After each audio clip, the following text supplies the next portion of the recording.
All right, everybody. So today I want to introduce you to the correction calculator. And if you're in my Discord channel, all you have to do is go to that section and download the Excel spreadsheet. So the first thing we're going to do is we're going to go to the data tab and we're going to hit that refresh button. So the reason why we do this is because this information is real time. I am actually pulling this information from the actual markets. So this is how we use this tool.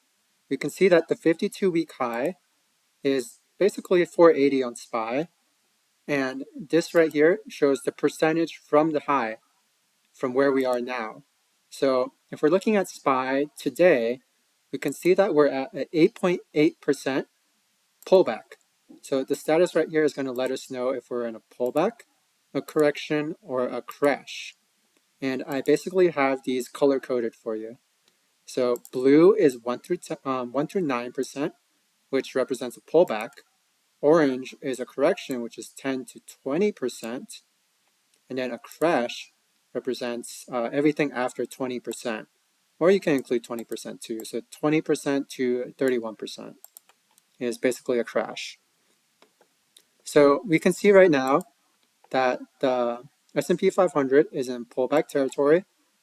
The NASDAQ is in correction territory at 15.4%. And the Dow Jones is in pullback territory. So the funny thing is that back in 2020, when the stock markets crashed, this was actually all opposite. The Dow Jones was probably crashing the worst. The NASDAQ was doing the best. And then the S&P 500 is always somewhere in between these two. So they always say don't time the markets, but in my opinion, you could be timing your buys. So let's say that the S&P 500 was in that correction territory. So if I was buying, I would want to be buying maybe just a little bit right here at this 10%, a little more at 12%. And I definitely want to be buying heavy around this 14 to 15%. So actually, last Thursday, or the Thursday that just passed, which was, let's see, that was the 24th. The markets, I remember SPY opened up around 410. So that was actually between that 14 to 15% range. So if you bought heavy there, then that would have been a great buy.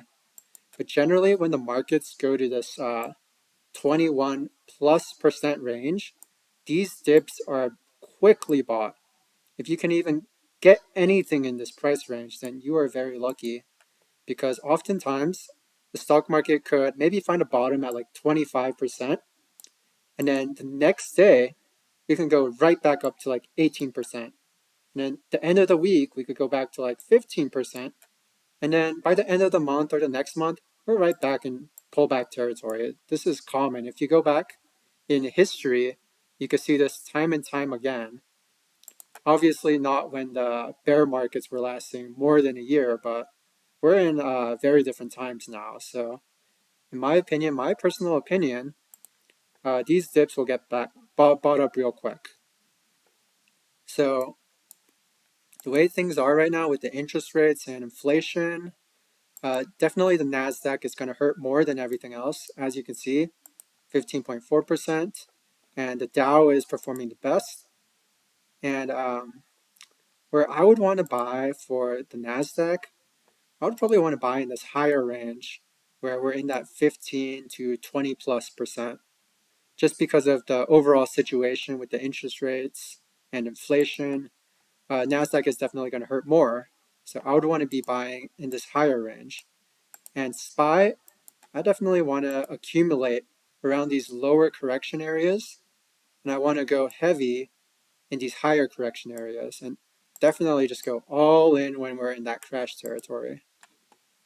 Dow Jones, like right now, I don't really see a good opportunity. I mean, if you want to play it safe, you could get the Dow Jones because it's probably going to fall the least. So if the SPY was in a correction, the NASDAQ was in a crash, I bet the Dow Jones would probably just be in high pullback territory.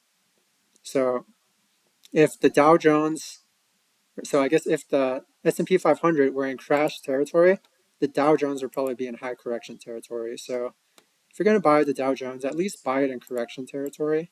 Then you're getting better bang for your buck.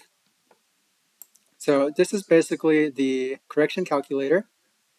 And you can see I have Bitcoin here, but I mean, Bitcoin's crashing, so it's been crashing for a minute. So I don't really be too much of a buyer around here. Definitely buy around those big support areas, but it's been crashing for a while, so not crazy on Bitcoin or Ethereum. So I hope this was helpful to you, and you could definitely download this tool if you're in my Discord, and very handy tool. I hope you guys enjoyed.